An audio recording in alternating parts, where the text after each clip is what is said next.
Para pengunjuk rasa Israel menghadang konvoi truk bantuan yang membawa paket bahan makanan ke Gaza di pos pemeriksaan Tarkumia, sebelah barat Hebron di tepi barat yang diduduki Israel pada Senin, 13 Mei 2024. Video yang beredar di media sosial menunjukkan para pengunjuk rasa melempar dan menginjak paket-paket mie instan merek asal Republik Indonesia hingga berserakan di tanah. Menanggapi peristiwa ini, Jubir Departemen Luar Negeri Amerika Serikat, Vedant Patel, tegaskan bahwa bantuan tidak dapat dan tidak boleh diintervensi. Dilansir dari VOA Indonesia, tepat pada April lalu, Koordinator Kemanusiaan PBB untuk Wilayah Pendudukan Palestina, Jami M. Golrick, memperingatkan akan terjadinya bencana besar bagi warga Gaza jika pengiriman bantuan kemanusiaan tak diperluas secara besar-besaran. Ia menambahkan bahwa bantuan yang masuk ke Gaza tidaklah cukup untuk memenuhi kebutuhan makanan, perawatan medis, dan kebutuhan penting lainnya guna menyelamatkan nyawa di Gaza. Konflik Hamas-Israel di Gaza kembali memanas setelah Hamas menyerang Israel pada 7 Oktober 2023 lalu, yang menewaskan 1.200 orang dan menyandra 252 orang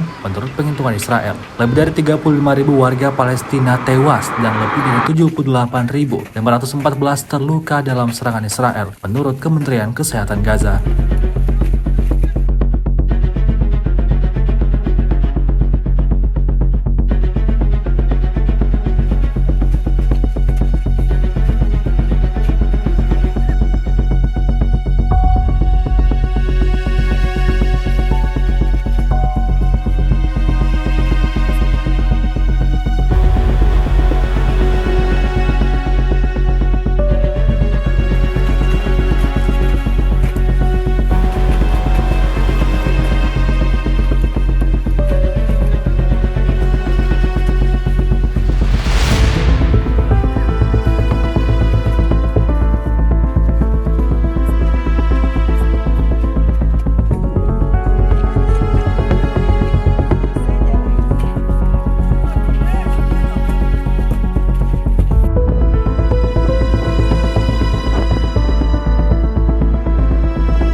Download Tribun X sekarang, menghadirkan lokal menjadi Indonesia.